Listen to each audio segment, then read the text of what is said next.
Halo teman-teman semua, pada kesempatan kali ini saya ingin sedikit mempresentasikan terkait Big Data Analytics untuk bisnis administrasi.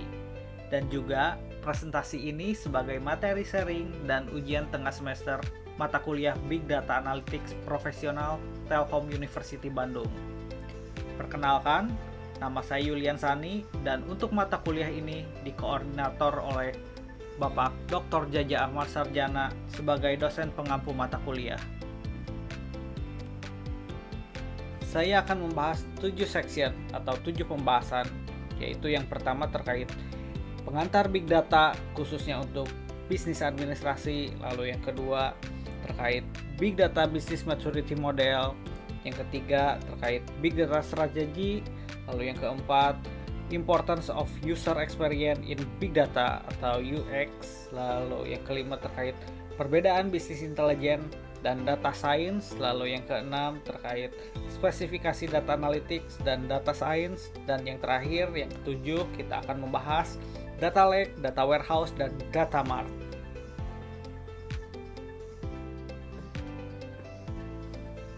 Pada section pertama kita akan membahas pengantar Big Data khususnya untuk bisnis administrasi. Terdapat beberapa definisi menurut para ahli riset. Misalnya, IDD Dambil mendefinisikan bahwa Big Data adalah data yang melebihi kapasitas pemrosesan sistem database konvensional, di mana data ini terlalu besar, bergerak terlalu cepat, dan tidak sesuai dengan struktur database tradisional, sehingga mengakibatkan pendekatan baru dalam pengelolaannya. Sedangkan Gartner mendefinisikan bahwa Big Data merupakan aset informasi dengan volume yang besar, berkecepatan tinggi, dan bervariasi yang luas yang memerlukan bentuk pemrosesan informasi yang inovatif dan hemat biaya untuk meningkatkan wawasan pengambilan keputusan dan otomatisasi proses. Secara garis besar, Big Data disimpulkan menjadi kumpulan data yang sangat besar, cepat, beragam, dan tidak terstruktur yang memerlukan teknologi khusus untuk mengelolanya. Ada 5 karakteristik sehingga suatu sistem itu dikatakan sebagai Big Data. Yang pertama adalah volumenya. Jumlah data ini harus sangat besar dan terus bertambah seiring waktu. Lalu yang kedua, velocity. Sistem harus berkecepatan tinggi dalam menghasilkan dan memproses data, bahkan secara real time. Ketiga adalah variety. Beragam jenis data, teks, gambar, video, suara harus bisa dikelola. Lalu yang keempat terkait veracity. Di sini tingkat keakuratan dan kehandalan datanya harus dipastikan terjamin. Lalu yang kelima ada value, yaitu data yang terkandung di dalam sistemnya harus bermanfaat atau memiliki nilai yang dapat diambil sehingga mendukung keputusan bisnis. Pada bagian ini dijelaskan bagaimana Big Data digunakan dalam konteks administrasi bisnis serta tantangannya yang biasa dihadapi. Yang pertama, Big Data dalam administrasi bisnis misalnya digunakan untuk aplikasi pelanggan atau melakukan segmentasi pasar berdasarkan perilaku konsumen. Contohnya, bagaimana memahami pola belanja konsumen untuk membuat promosi yang lebih tepat sasaran. Lalu, misalnya untuk operasional, digunakan untuk mengoptimalkan rantai pasok dengan memprediksi kebutuhan stok. Contohnya, memperkirakan barang apa yang akan laku di minggu depan atau gudang yang sudah kelebihan stok atau kekurangan stok. Atau misalnya penggunaan Big Data dengan machine learning dapat mendeteksi fraud atau penipuan dalam suatu transaksi. Misalnya mendeteksi aktivitas kartu kredit yang mencurigakan secara otomatis. Di sini untuk penggunaan Big Datanya kita bisa menggunakan beberapa tools, misalnya Hadoop atau Apache Spark, di mana dua aplikasi ini biasa digunakan untuk mengolah dan menganalisis data yang besar secara cepat dan efisien. Selain itu, ada tantangan pada saat kita akan mengimplementasikan Big Data. Misalnya dari sisi kompleksitasnya, mengelola data yang sangat besar membutuhkan sistem yang canggih. Lalu kurangnya sumber daya ahli.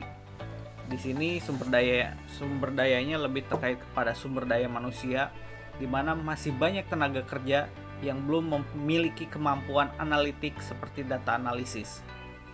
Lalu kadang-kadang kita terkendala dengan regulasi dan privacy, ada tantangan hukum dan keamanan data, apalagi jika melibatkan data yang milik konsumen.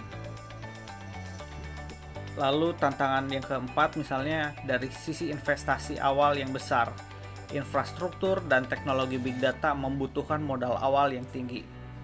Di sini berdasarkan penjelasan mengenai Big Data for MBA ini, kita penting memahami big data karena bisa menjadi alat strategis dalam pengambilan keputusan bisnis yang lebih cerdas dan berbasiskan data. Namun memanfaatkannya juga memerlukan perencanaan yang matang karena tantangan teknis dan non-teknisnya cukup besar. Pada section kedua, kita akan membahas terkait Big Data Business Model Maturity. Big Data Business Model Maturity merupakan kerangka kerja atau framework yang digunakan untuk menilai sejauh mana organisasi telah mengintegrasikan big data ke dalam model bisnis secara strategis dan operasional.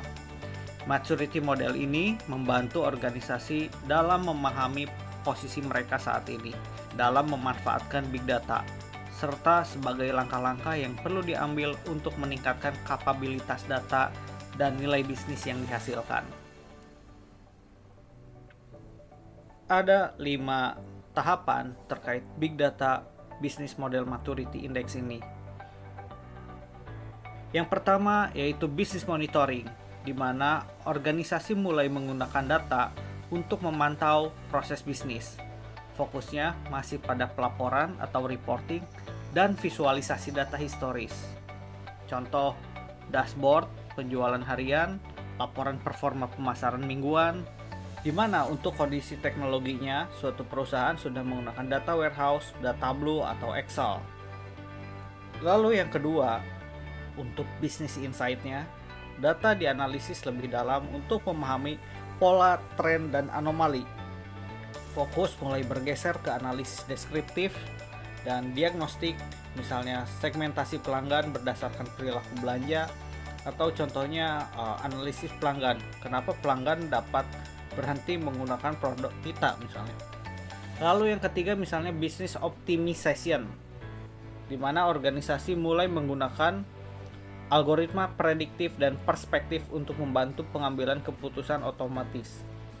Ada data yang diintegrasikan misalnya secara real time untuk meningkatkan efisiensi operasional. Misalnya rekomendasi stok otomatis untuk gudang berdasarkan permintaan. Atau contoh lainnya misalnya penjadwalan karyawan berdasarkan prediktif trafik pengunjung. Pada fase ini sudah digunakan machine learning, AI, predictive modeling, perspective analysis. Yang keempat terkait insight dan monetization. Pada fase ini, data dan insight digunakan untuk menciptakan nilai ekonomi langsung. Organisasi mulai menjual insight atau data untuk menciptakan produk layanan baru berbasis data. Misalnya menjual data analytics ke mitra bisnis atau menyediakan fitur personalisasi premium dalam aplikasi. Yang kelima terkait bisnis metamorphosis. Pada fase yang kelima ini, transformasi menyeluruh pada model bisnis berbasis data. Data menjadi inti strategi bisnis dan menjadi aset paling berharga. Organisasi beroperasi sebagai perusahaan berbasis data atau data driven enterprise. Misalnya Netflix menggunakan data untuk mengarahkan produksi konten. Atau contoh lainnya, misalnya perusahaan Amazon memanfaatkan data untuk otomatisasi rantai pasok dan personalisasi pelanggan. Pada kondisi teknologi ini sudah dilakukan dan diimplementasikan cloud data platform atau advanced AI, edge computing atau real time decisioning. Section ketiga, kita akan membahas terkait big data strategy. Big data strategy didefinisikan sebagai rencana terstruktur yang dibuat oleh sebuah organisasi untuk mengumpulkan, mengelola, menganalisis, dan memanfaatkan data dalam jumlah yang besar, sehingga mendukung tujuan bisnis dan pengambilan keputusan yang lebih baik. Untuk membangun big data strategi, di sini ada 4 tahapan. Yang pertama, mendefinisikan tujuan bisnis atau define business objective. Pada langkah pertama ini adalah menentukan apa tujuan bisnis yang ingin dicapai dengan memanfaatkan big data. Di sini perlu melibatkan para pemangku kepentingan sejak awal atau stakeholder, di mana stakeholder ini bisa berasal dari tim manajemen data, pimpinan unit bisnis, data engineer, data science, atau departemen lainnya seperti HR, marketing, atau product owner. Lalu yang kedua adalah mengidentifikasikan sumber data atau identify data source. Pada fase ini, setelah kita mengetahui tujuan apa dibangunnya big data, kita akan mencari tahu data apa saja yang tersedia di sini, di mana sumbernya, di mana lokasinya, formatnya seperti apa. Yang akan kita lakukan adalah mencari tahu sumber datanya, apakah dari eksternal atau internal. Misalnya data pelanggan CRM, data transaksi, data media sosial, sensor IoT.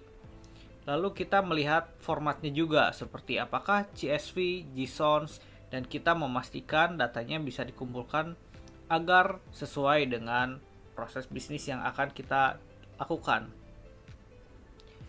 Di fase yang ketiga, kita mengidentifikasikan dan memprioritaskan kasus penggunaannya atau identify and prioritize use case. Nah, setelah kita mengetahui sumber datanya, kita akan menentukan bagaimana data tersebut akan digunakan. Tapi jangan terlalu meluas agar segalanya bisa tepat sasaran dan sesuai dengan kebutuhan. Yang akan kita lakukan pada fase ini, kita tidak perlu mengambil semua data, tetapi kita menggunakan data sesuai kebutuhan.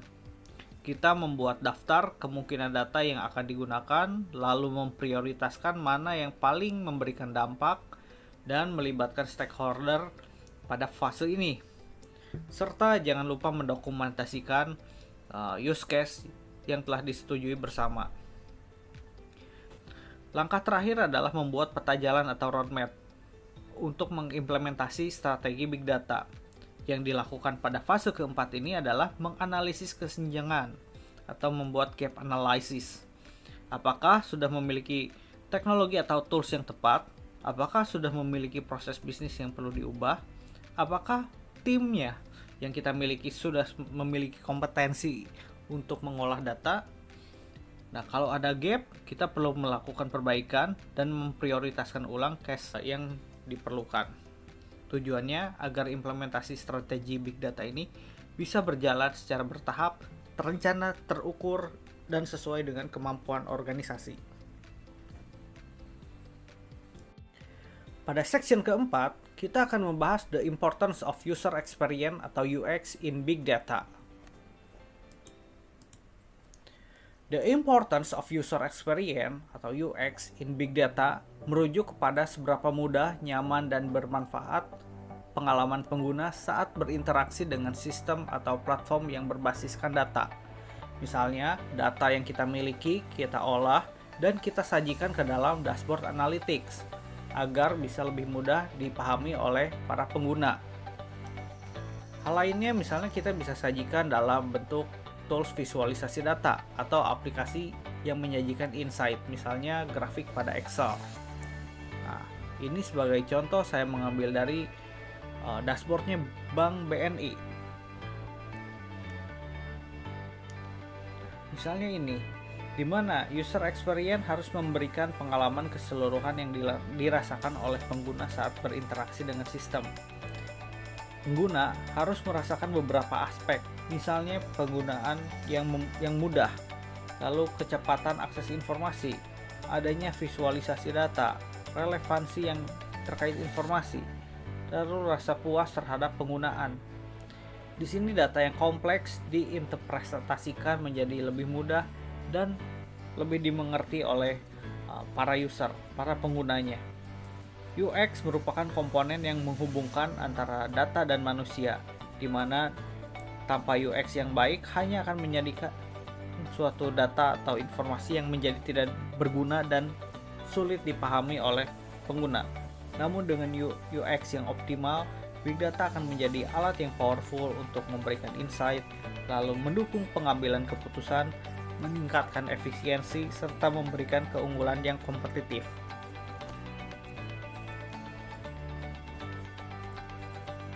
Pada section kelima, kita akan membahas terkait Business Intelligence atau BI dan Data Science, serta perbedaannya. Business Intelligence adalah proses pengumpulan, pengolahan, analisis, dan visualisasi data historis untuk membantu perusahaan memahami apa yang telah terjadi dan mengapa hal tersebut terjadi dalam kegiatan bisnis mereka. Data Science adalah disiplin ilmu yang menggunakan statistik, matematika, dan pemrograman untuk menganalisis data, menemukan pola tersembunyi, membuat prediksi, dan memberikan rekomendasi keputusan. Di sini ada 5 perbedaan terkait Business Intelligence dan Data Science berdasarkan fokus, goals, tools, approach, dan user. Yang pertama dari sisi fokusnya, Business Intelligence berfokus kepada analisis histori. Artinya, BI menitik beratkan kepada pengumpulan, pengolahan, dan pemaparan data masa lalu untuk memahami apa yang telah terjadi dalam suatu organisasi atau proses bisnis. Dengan kata lain, BI membantu menjawab pertanyaan seperti apa yang terjadi dan mengapa hal tersebut terjadi. Sedangkan fokus dari Data Science adalah memprediksi dan merekomendasikan. Data Science tidak hanya menganalisis data histori, tetapi juga membangun model prediktif dan preskriptifnya untuk memperkirakan apa yang mungkin terjadi di masa depan dan apa yang sebaiknya dilakukan. Dari sisi goals atau tujuan, BI menghasilkan insight deskriptif dan diagnostik, di mana BI memberikan pemahaman mengenai kondisi bisnis berdasarkan data yang ada dan menganalisis penyebab dari fenomena yang terjadi. Sedangkan tujuan dari data science adalah bertujuan untuk menghasilkan insight prediktif dan preskriptif. Model yang dikembangkan dapat meramalkan tren atau peristiwa di masa depan dan bahkan memberikan saran tindakan berdasarkan data yang tersedia. Dari sisi tools, umumnya BI menggunakan alat yang berfungsi untuk membuat dashboard, misalnya seperti Power BI, Tableau, atau SQL. Tools ini memungkinkan pengguna untuk melakukan visualisasi data, membuat dashboard yang interaktif, dan melakukan query terhadap database. Sedangkan dari tools untuk data science, biasanya menggunakan bahasa pemrograman beserta library-nya, seperti Python, R, atau library machine learning. Tools ini memungkinkan analisis yang lebih kompleks serta pengembangan model algoritmik berbasis data. Dari sisi approach atau pendekatannya, BI lebih melakukan visualisasi dan pelaporan. Fokusnya untuk menyampaikan informasi secara intuitif dan mudah dipahami oleh pemangku kepentingan bisnis. Sedangkan untuk approach data science, menggunakan pendekatan berbasis algoritma machine learning yang bersifat matematis dan komputasional. Analisis digunakan dengan membangun model yang dapat belajar dari data dan meningkatkan akurasi prediksi dari waktu ke waktu. Untuk penggunanya, BI umumnya digunakan oleh manajer bisnis atau profesional non-teknis yang membutuhkan data dasar sebagai komponen untuk mengambil keputusan operasional atau strategis. Untuk data science umumnya lebih banyak digunakan oleh data scientist, yaitu profesional dengan keahlian di bidang statistik, pemrograman, ilmu komputer, yang mampu merancang model kompleks dan melakukan eksperimen berbasis data. Secara konseptual, BI, Business Intelligence, dan Data Science ini berada di dalam spektrum yang sama, sehingga dalam pengolahan pemanfaatan datanya memiliki tujuan, pendekatan, dan alat yang berbeda. BI lebih menekankan kepada retrospektif dan visualisasi, sedangkan data science bersifat prediktif dan eksperimental. Keduanya saling melengkapi dalam ekosistem pengolahan data yang modern. BI sangat penting untuk memahami kondisi dan performa saat ini, sementara data science dibutuhkan untuk merancang strategi dan inovasi berbasis proyeksi di masa yang akan datang. Pada section ke-6, kita akan membahas terkait spesifikasi data analytics dan data science. Dari pengertiannya, data analytics atau analisis data merupakan suatu proses untuk mengumpulkan, memproses, dan menganalisis data untuk menghasilkan wawasan yang dapat digunakan untuk mengambil keputusan bisnis atau operasional. Fokus utama dari data analytics adalah untuk menjawab pertanyaan spesifik dan memecahkan masalah yang ada. Sedangkan dari data science seperti yang sudah dijelaskan sebelumnya, pemahamannya lebih luas, yaitu mencakup berbagai teknik untuk mengekstraksi pengetahuan dan membangun model prediktif menggunakan data. Data science sering melibatkan proses yang lebih kompleks, termasuk penggunaan algoritma machine learning, statistik, dan teknik pemrograman yang canggih. Berikut ini adalah spesifikasi data analytics dan data science. Dari sisi definisinya, data analytics merupakan proses sistematis untuk mengumpulkan, memproses, dan menganalisis data histori, sehingga memberikan wawasan. Sedangkan data science memiliki cakupan yang lebih luas, dan tidak hanya sebatas mengolah data dan menganalisis saja, tetapi juga menggunakan teknik lanjutan seperti machine learning untuk mengekstraksi pola yang tersembunyi, membangun model prediktif, dan menghasilkan pengetahuan baru dari data. Perbedaan utama dari data analitik dan data science adalah dari tingkat kedalamannya dan keluasan pendekatannya. Data analytics lebih berfokus kepada apa yang terjadi, sedangkan data science menjawab apa yang mungkin terjadi dan apa yang sebaiknya dilakukan. Dari sisi tujuan, data analytics bertujuan untuk menjawab pertanyaan-pertanyaan spesifik dari suatu organisasi atau proses bisnis, serta untuk memecahkan masalah berbasis data historis. Hasil analisis biasanya membantu dalam mengevaluasi kinerja atau pengambilan keputusan jangka pendek. Data science bertujuan untuk memprediksi kondisi di masa depan dan mengidentifikasi pola tersembunyi dalam data yang sangat besar dan kompleks. Tujuan ini dicapai melalui eksperimen dan pengembangan model matematis. Dalam konteks bisnis, data analytics sering digunakan untuk pelaporan rutin, sementara data science digunakan untuk inovasi, otomatisasi, dan pengambilan keputusan berbasis kecerdasan buatan. Dari sisi pendekatan, data analytics menggunakan pendekatan berbasis metodologi statistik tradisional dan analisis berbasis laporan. Pendekatan ini bersifat deskriptif dan eksploratif, dengan fokus pada pemahaman tren dan anomali data. Data science mengenalkan pendekatan berbasis machine learning, deep learning, dan teknik komputasional lainnya. Tujuannya adalah untuk membangun model yang dapat belajar dari data dan membuat prediksi atau keputusan tanpa diprogram secara eksplisit. Data science membutuhkan pendekatan yang lebih eksperimental dan iteratif dibandingkan dengan data analytics. Dari sisi keterampilan yang diperlukan, data analytics membutuhkan penguasaan dasar dalam statistik, SQL, alat visualisasi data seperti Excel, Tableau, Power BI, serta pemahaman tentang laporan dan bisnis.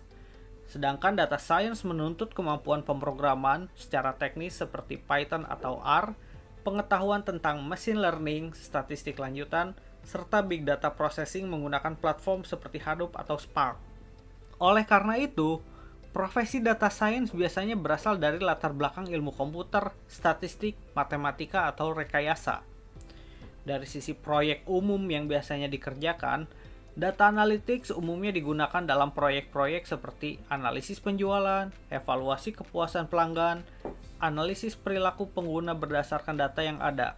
Sedangkan proyek umum yang biasa dikerjakan oleh data science biasanya digunakan dalam proyek yang lebih kompleks dan strategis. Misalnya pengembangan model prediksi customer, lalu sistem rekomendasi pada suatu e-commerce atau platform streaming, lalu adanya deteksi penipuan atau fraud, dan optimasi proses bisnis dengan automatic berbasis AI. Untuk outputnya, data analytics menghasilkan laporan analisis, visualisasi grafik, dan insight yang langsung dapat diterapkan dalam pengambilan keputusan bisnis. Sedangkan data science menghasilkan model prediktif, algoritma, serta solusi otomatisasi berbasis data yang lebih adaptif dan dinamis, memungkinkan penerapan yang lebih luas di dalam berbagai skenario yang bersifat real time. Untuk waktu yang diperlukan, biasanya data analytics memakan waktu yang lebih singkat karena berfokus kepada analisis data yang sudah tersedia dan tidak memerlukan proses eksperimen yang kompleks. Sedangkan data science memerlukan waktu yang lebih lama karena melibatkan proses pengumpulan data, eksperimen, pengujian model, validasi, dan iterasi untuk mencapai tingkat akurasi dan efektivitas yang tinggi. Dalam lingkungan bisnis modern yang berbasis data analytics dan data science memiliki peran yang saling melengkapi, di mana data analytics mendukung pengambilan keputusan berbasis evaluasi kinerja dan pelaporan, sementara itu data science memberikan keunggulan kompetitif melalui kecerdasan prediktif dan solusi berbasis teknologi canggih. Penerapan kedua bidang ini secara sinergi dapat memperkuat strategi transformasi digital dan inovasi dalam suatu organisasi. Pada section yang ketujuh, kita akan membahas terkait data lake, data warehouse, dan data mart.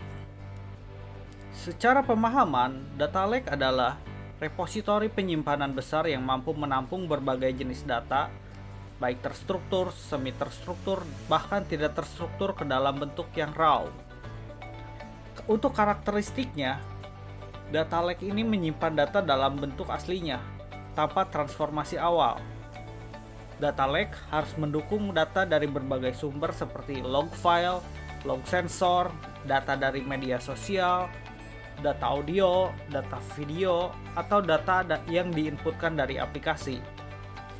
Sedangkan data warehouse adalah sistem penyimpanan data yang telah melalui proses pembersihan, transformasi, dan integrasi yang biasanya telah diolah melalui ETL atau Extract, Transform, and Load dan disusun ke dalam format terstruktur yang mendukung analisis bisnis dan pelaporan. Sedangkan data mart adalah subset dari data warehouse yang berfokus pada satu unit bisnis atau departemen tertentu, misalnya untuk departemen HR, pemasaran, keuangan, atau SDM. Di sini ada tabel yang membandingkan terkait data lake, data warehouse, dan data mart. Yang pertama dari strukturnya, untuk data lake itu sendiri adalah data yang disimpan dalam bentuk raw, tanpa adanya transformasi. Seperti tadi yang sudah dijelaskan bahwa data ini harus menyimpan dari berbagai data apapun, seperti data video, data audio, data JSON, data server, dan sifatnya ini adalah skema on read, artinya struktur data ditentukan saat dibaca, bukan saat disimpan. Untuk penggunanya, data lake ini biasanya digunakan oleh data scientist, engineer, atau tim riset yang membutuhkan fleksibilitas tinggi. Mereka dapat menggali dan mengolah data mentah untuk keperluan machine learning, analisis big data, atau eksperimen lainnya. Biasanya untuk data lake menggunakan beberapa tools, misalnya Amazon Web Service S3, yaitu Amazon Simple Storage Service, di mana penyimpanan berbasis cloud untuk data yang jumlahnya besar. Lalu ada juga Hadoop atau framework open source untuk menyimpan dan memproses data skala besar secara terdistribusi. Data lake biasanya menjadi tempat awal sebelum dilakukan transformasi ke data warehouse. Data lake ini biasanya disebut juga sebagai raw zone. Lalu untuk data warehouse, dari sisi strukturnya, data ini sudah dalam format terstruktur dan terintegrasi, menggunakan skema yang tetap atau skema on-write, sehingga data harus dibersihkan dan diolah terlebih dahulu sebelum disimpan. Biasanya untuk user atau pengguna yang menggunakan data warehouse ini adalah analisis bisnis, manajer, dan eksekutif untuk pelaporan dan pengambilan keputusan strategis. Biasanya tools yang digunakan pada data warehouse ini adalah Snowflake atau Amazon Redshift. Platform penyimpanan cloud ini mendukung analitik dengan cepat dan efisien. Data warehouse ini digunakan untuk menyusun laporan perusahaan, analisis keuangan, performa operasional, dan bisnis intelijen lainnya. Sedangkan untuk data mart ini memiliki struktur atau menjadi bagian dari subset data warehouse yang difokuskan kepada suatu divisi atau departemen tertentu, seperti pemasaran, HR, atau keuangan. Data pada data mart berisi data yang relevan sesuai dengan kebutuhan departemen. Biasanya untuk pengguna dari data mart ini adalah tim internal yang lebih spesifik. Misalnya tim internal untuk pemasaran, tim internal dari HR, atau tim internal dari IT yang membutuhkan akses cepat ke data yang relevan bagi mereka. Beberapa tools misalnya yang dapat digunakan untuk data mart ini misalnya SQL Server atau Oracle, atau basis data lainnya yang mendukung relasional yang mendukung pembuatan data mart untuk kebutuhan operasional.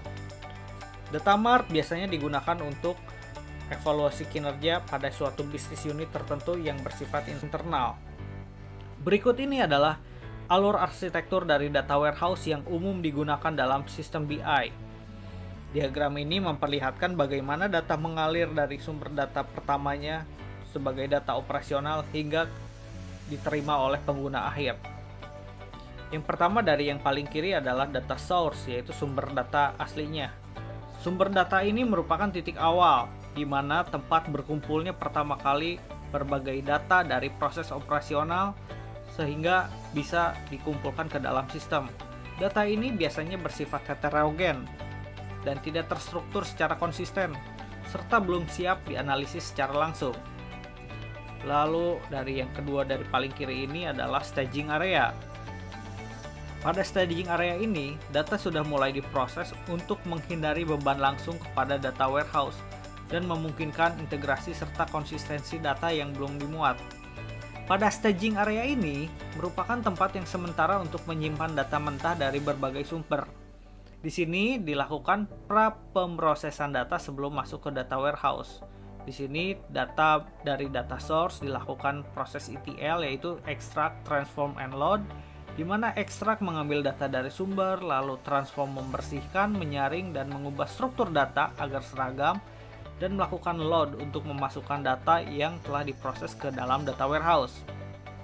Lalu untuk arsitektur yang di tengah ini, yaitu arsitektur utama terkait data warehouse atau gudang data utama.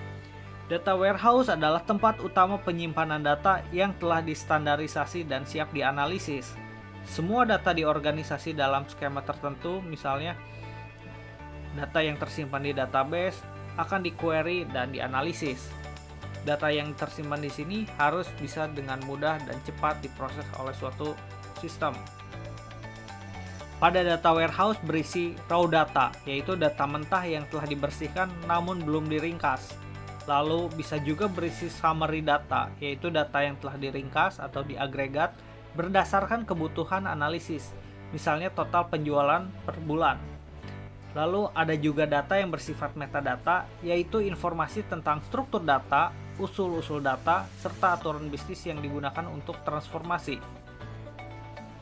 Lalu komponen yang keempat adalah terkait data mart. Pada data mart ini adalah subset dari data warehouse yang berfokus kepada satu departemen atau satu divisi tertentu, di mana fungsinya mirip dengan data warehouse, tetapi kalau data warehouse ini biasanya diakses oleh banyak departemen, sedangkan data mart ini hanya dikelola oleh suatu divisi internal tertentu. Karena kebutuhan setiap departemen berbeda, maka dibuatlah data mart yang hanya berisi data relevan untuk suatu departemen atau divisi tertentu. Di sini misalnya ada satu departemen purchasing, di mana pada departemen purchasing itu data martnya hanya berisi data-data yang terkait dengan purchasing tersebut. Ataupun misalnya dengan data HR, maka pada data mart hanya berisi data-data yang berhubungan dengan departemen HR tersebut. Tujuan dibangunnya data mart adalah untuk mempercepat akses data, mengurangi kompleksitas bagi pengguna non-teknis, memungkinkan analisis mendalam sesuai konteks departemen tertentu. Dan yang terakhir adalah komponen user. User di sini adalah berperan sebagai pengguna akhir yang mengakses data melalui antarmuka analitik atau sistem pelaporan.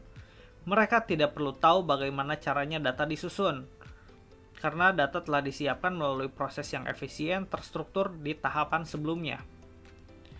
Adapun jenis user yang dikelompokkan berdasarkan aktivitasnya, misalnya analytics.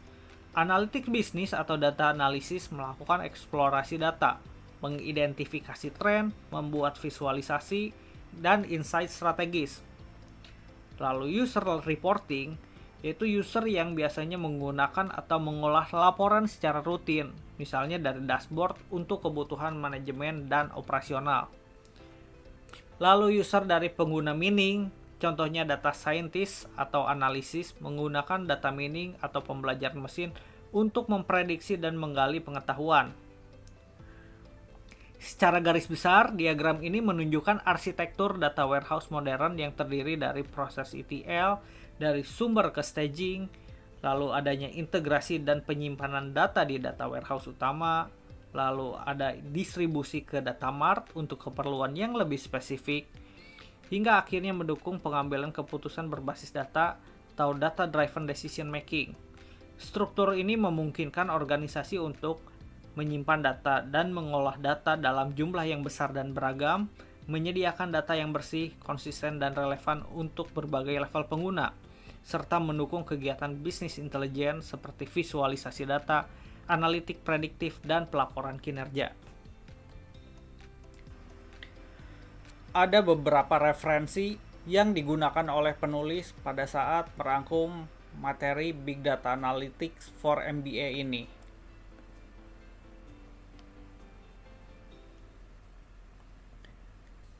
Sekian untuk presentasinya. Sampai berjumpa lagi di lain kesempatan.